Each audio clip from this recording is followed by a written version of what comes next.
he best positioned to lead the Department of Defense, knowing that he has never held a leadership role in the military across any of the branches? That is where we're 2 months away from Donald Trump taking office, but there is still plenty of time for that scrutiny and then ultimately those confirmation hearings to take place.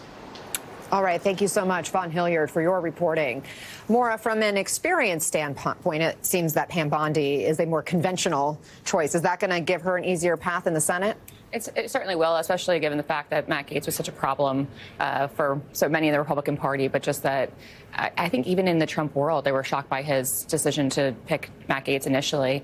So it does kind of ease the path for Pam Bondi moving forward, and also probably for a couple of the other people who have been nominated or selected by Trump transition team and helping them because of how bombastic Matt Gaetz of a pick was. Is there any red flag that you see with Pam Bondi then? Personally, of course, but again, it's just a loyalist pick. So it's just, at this point, at least she has some credentials to back her up, as opposed to Matt Gaetz having nothing behind him to say why he would have this position. And so senators are going to be able to use that, the fact that she's Florida Attorney General, be able to point to that and say, okay, she has some credentials to do this job. And they'll be able to use that confirmation hearing to try and bolster their support for her. But there's certainly red flags across the board when it comes to the Trump team. Well, let's talk about potential red flags when it comes to Pam Bondi. Christy, at the 2016 Republican National Convention, Bondi joined others in the lock her up chants directed at Hillary Clinton. And she said this just last year, in fact, on Fox. When Republicans take back the White House, you know what's going to happen? The Department of Justice, the prosecutors will be prosecuted, the bad ones. The investigators will be investigated because the deep state, last term for President Trump, they were hiding in the shadows. But now they have a spotlight on them, and they can all be investigated. Is that someone who can be trusted to lead the Justice Department for all Americans and without fear or favor in their work? No. And that's somebody who is chosen so that she can be loyal to Donald Trump. She's not there to serve the public. She's there to serve him. And when you hear rhetoric like that, that is exactly the kind of person who should not be leading the Justice Department. This is somebody who also peddled false election claims from 2020, saying that Donald Trump won Pennsylvania in a press conference when he did not, talking about fake ballots when none existed and there was no evidence of it. So she is a dangerous pick. Yes. Is she a step above Matt Gaetz because she's not being investigated by DOJ that we know of? Sure. But she was also a prosecutor. So, yes, a step up. But that is a very low bar. And when you have somebody speaking in the way that she has, where really it's just about, is she going to cater to Donald Trump's whims? Is she going to serve out his personal agenda and his vendettas? Is she there to really further his business interests? I have a feeling that the answer to all those questions is yes. Otherwise, she wouldn't have gotten the nod. You've served other Republican leaders, Maura, and as Christy mentioned, Pam Bondi is somebody who was pushing election lies, tried to overturn the 2020 election. Are you surprised that it almost seems like that stance has become a job requirement in Trump's GOP?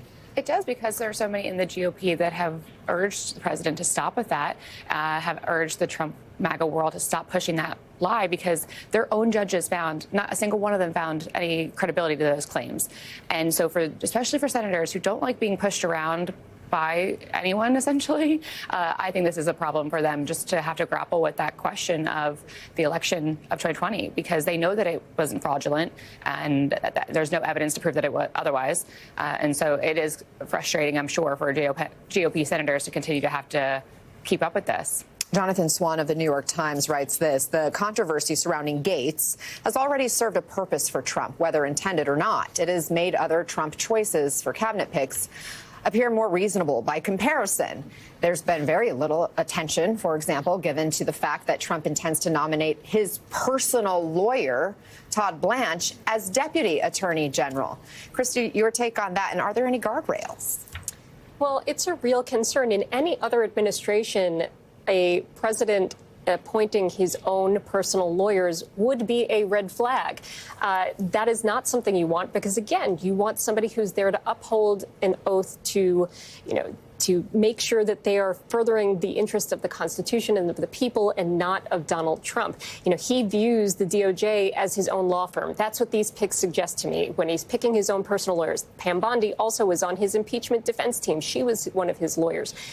You just had, with respect to Todd Blanche, who's going to be, who's nominated as the deputy AG, just last month, Judge Chutkin, in one of her orders, said, look, this is not conduct that is befitting of experienced defense counsel. You are using political rhetoric. That is your focus, not legal arguments. And just yesterday in the New York case, they put forth a letter saying that the mandate of the nation's people should supersede what a jury has come forth in a verdict in that case.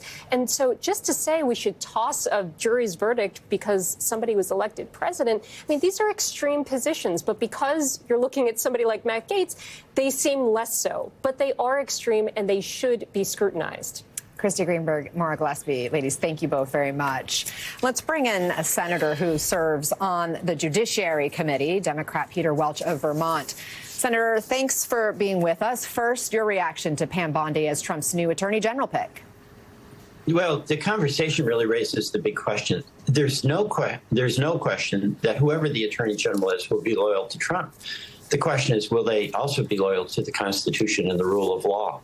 And the big worry that I have, and I think America should have, is whether there's a real intention on the part of President Trump to follow through on his threats during the campaign and before, as to weaponize the Justice Department and go after political adversaries like Harris, like Pelosi, like Adam Schiff, maybe Biden.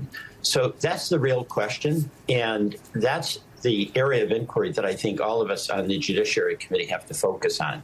Will this appointee serve the Constitution, even as we all know she'll be loyal to Donald Trump? We just heard Bondi in that clip in 2023 warning that if Trump returns to the White House, people who investigated Trump or prosecuted Trump would get investigated or prosecuted themselves. She's already said that out loud. How do you think that threat holds up to a Senate confirmation process? Do you see others in the other party among your body pushing back on that and providing a guardrail to prevent it from actually happening?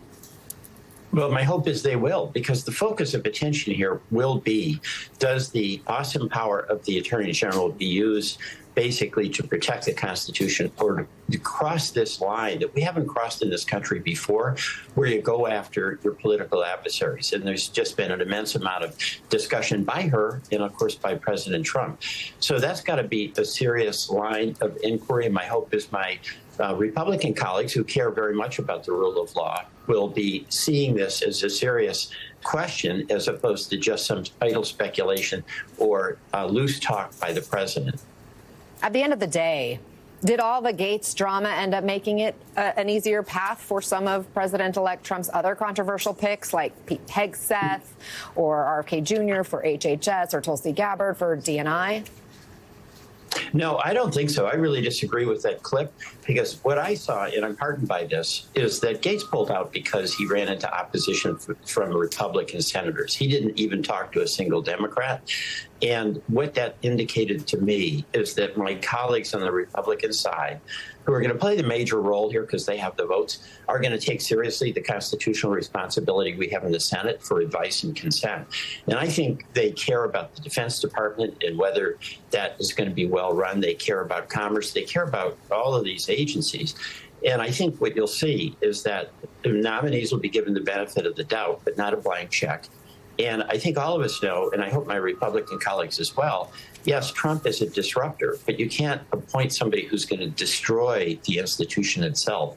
So I have confidence that we're going to give a real serious hearing to each of these nominees. And it's not as though we got rid of Gaetz, so, clear sailing for everybody else. Pete Hegseth, up for defense secretary, he met with Republican senators yesterday as that police report tied to a 2017 sexual assault investigation was made public, which sparked a mixed reaction among some of your GOP colleagues. Watch. Well, it's a pretty big problem, given that we have